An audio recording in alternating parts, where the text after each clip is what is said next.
Hello दोस्तों, luminous company का eco white 650 VA का ये इन्वर्टर रिपेयर होने के लिए आया हुआ है। इसे चेक कर लेते हैं और देखते हैं इसमें क्या प्रॉब्लम आ रही है। बैटरी से मैंने इसको कनेक्ट कर दिया है। अब MCB उठाकर चेक कर लेते हैं। दोस्तों 12 वोल्ट का ये इन्वर्टर है। जैसे ही इसको बैटरी से कनेक्ट किया जाता है वैसे ही इसकी सारी LED जलती हैं। तो देख सकते हैं बैटरी से कनेक्ट ये हो चुका है। अब इसका स्विच ऑन करके देख लेते हैं। तो देख सकते हैं दोस्तों इसका स्विच काम नहीं कर रहा। अब इसके ढक्कन को हटा देते हैं। दोस्तों स्विच इसका बाद में चेंज करेंगे, पहले इसको किट से ऑन करने के बाद इसमें देख लेते हैं कि इसमें कोई और प्रॉब्लम तो नहीं आ रही। इसलिए दोस्तों इसका ये 3 पिन का जो जैक होता है ये स्विच का होता है, इस जैक को मैं हटा दूंगा और एक पेचकस हमें लेना है। पेचकस से देख सकते हैं दोस्तों ये 2 पिनें जो उसकी होती हैं ये किट पर से नीचे से मिली होती हैं और इसके पास में जो 2 पिनें और होती हैं, इन दोनों पिनों को आपस में मिला के इन्वर्टर ऑन हो जाता है। तो देख सकते हैं इन्वर्टर ऑन हो चुका है। दोस्तों इसमें ध्यान रखने वाली बात यह है कि अगर आप इसको पेचकस से ऑन कर रहे हैं तब पेचकस हिस्टिंग पर नहीं लगना चाहिए। अगर स्विच ऑन करते हुए पेचकस अगर हिस्टिंग पर इसका लग जाता है तो हो सकता है इस इन्वर्टर में कोई और प्रॉब्लम भी आ जाए। तो इन्वर्टर आउटपुट निकाल रहा है। अब इसका प्लग लगाकर चार्जिंग चेक कर लेते हैं। प्लग मैंने इसका बोर्ड में लगा दिया है। तो देख सकते हैं दोस्तों मेन अभी तक इसमें नहीं आई है। जब मेन नहीं आती तो सबसे पहले इसका फ्यूज चेक किया जाता है। तो फ्यूज को मैं निकाल के चेक कर लेता हूँ। दोस्तों मेन का प्लग निकाले बिना इसका फ्यूज़ बाहर ना निकालें, लेकिन मैंने इस प्लस की मदद से इसको बाहर निकाल दिया है। लेकिन आप अपने घर के इन्वर्टर का फ्यूज़ निकालते हैं तो मेन का प्लग निकाल दें और इन्वर्टर का आगे का स्विच से इन्वर्टर को ऑफ कर दें। तो दोस्तों देख सकते हैं कि इसका फ्यूज़ उड़ चुका है। अब इसमें हम नया फ्यूज़ डालेंगे और फिर नया फ्यूज़ डाल के चेक करेंगे कि इस इन्वर्टर में मेन और चार्जिंग आ रही है या नहीं। प्लग मैं इसका निकाल देता हूँ और अब इसमें नया फ्यूज़ हम डाल देते हैं। दोस्तों इस इन्वर्टर का स्विच भी ख़राब है, वो भी हमें चेंज करना है। स्विच भी मार्केट में इसके 2 तरह के मिलते हैं, लेकिन कौन सा इसमें डलता है वो भी हम आगे वीडियो में देखेंगे। तो दोस्तों फ्यूज़ मैंने इसमें डाल दिया है और फ्यूज़ का जो पीछे का एक कैप होता है इसे अच्छी तरीके से टाइट कर दें ताकि लूजिंग इसमें ना रहे। तो फ्यूज़ मैंने डाल दिया है। अब मेन का प्लग लगाकर मेन और चार्जिंग चेक कर लेते हैं। दोस्तों मेन का प्लग लगाते ही इसमें फ्यूज़ होल्डर में से कुछ आवाज़ आई थी। हो सकता है इसका फ्यूज़ फिर से उड़ गया। तो फ्यूज़ को हम दोबारा चेक कर लेते हैं।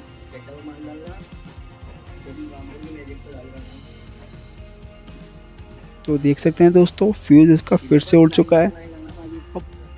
दोस्तों कस्टमर के यहाँ पे यही प्रॉब्लम आ रही थी इस इन्वर्टर में कि जैसे ही वो इसका फ्यूज़ लगा रहा था वैसे ही इसका फ्यूज़ उड़ जा रहा था। उसने काफ़ी फ्यूज़ इसमें लगाए लेकिन बार बार इसका फ्यूज़ उड़ रहा था। तो इसलिए वो इस इन्वर्टर को ठीक कराने के लिए मेरे पास लाया है। दोस्तों आपके सामने भी इस तरह का फॉल्ट आता है तो आप भी इस फॉल्ट को 1 मिनट में ठीक कर सकते हैं। इस फॉल्ट को ठीक करना बहुत आसान है, कोई भी इस फॉल्ट को ठीक कर सकता है। दोस्तों इसे ठीक बाद में करेंगे, पहले इसकी सफाई कर लेते हैं क्योंकि काफ़ी ये गंदा हो रहा है।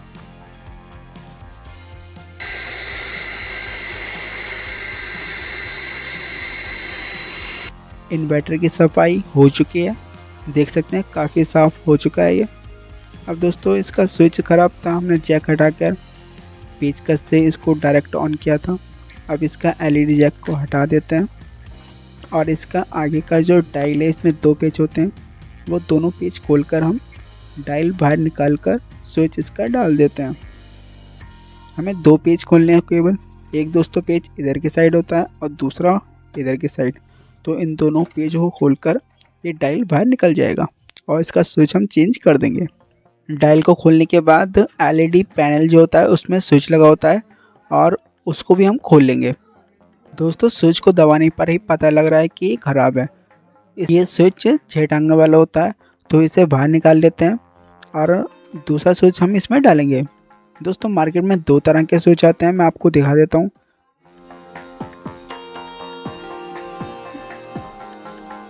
तो दोस्तों देख सकते हैं, देखने में दोनों सेम ही होते हैं लेकिन में अंतर होता है। तो मैं अंतर आपको दोस्तों बता देता हूँ। एक वो स्विच होता है जो एक बार दबाने पर दबा रह जाता है। तो दोस्तों ये वो स्विच है। तो देख सकते हैं, मैं इसको दबाऊंगा, ये दबा रह गया।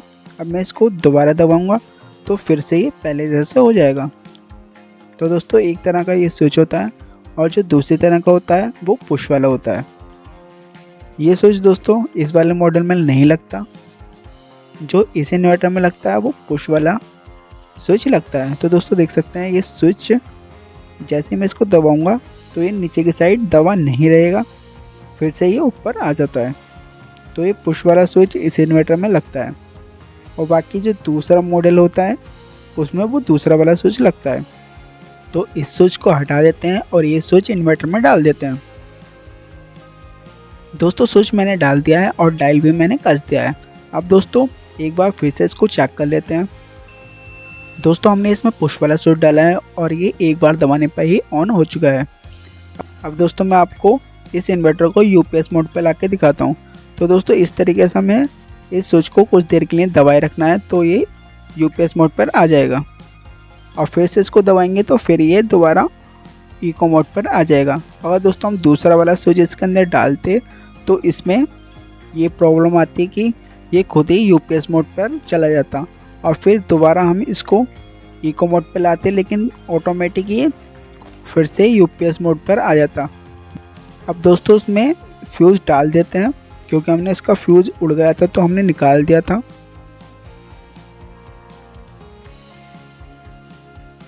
तो देख सकते हैं दोस्तों, हमने इसमें नया फ्यूज़ डाल दिया है।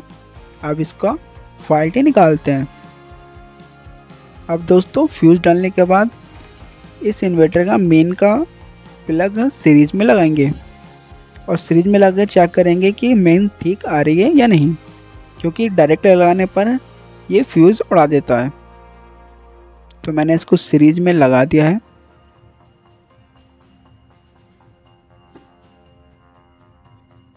तो दोस्तों देख सकते हैं, जैसे ही मैंने इसको लगाया वैसे ही सीरीज का बल्ब जल गया। अगर इसको मैं डायरेक्ट लगा दूंगा तो फ्यूज़ फिर से उड़ जाएगा, क्योंकि इसमें शॉर्ट सर्किट है। तो हमें प्लग मेन में नहीं लगाना है। मैं दोबारा लगा के दिखा देता हूँ।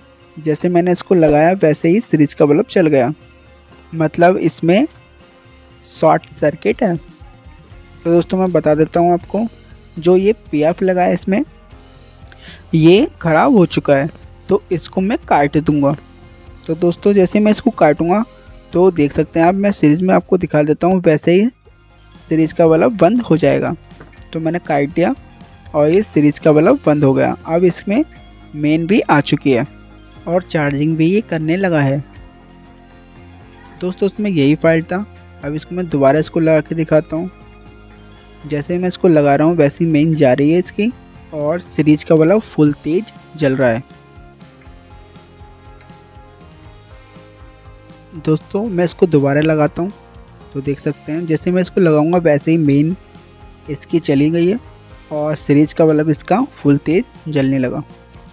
तो दोस्तों इसको हटा देंगे। अगर आपके यहाँ मार्केट में ये चीज़ मिलती है तो आप इसको लगा सकते हैं, वरना हटाकर भी कोई इसमें दिक्कत नहीं होती।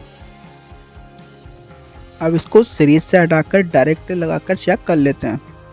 तो सीरीज से मैं हटा दूंगा, मैंने इसको डायरेक्ट लगा दिया है। मेन आ चुकी है और ये देख सकते हैं चार्जिंग भी इसमें आ चुकी है। इन्वर्टर बिल्कुल ठीक हो चुका है।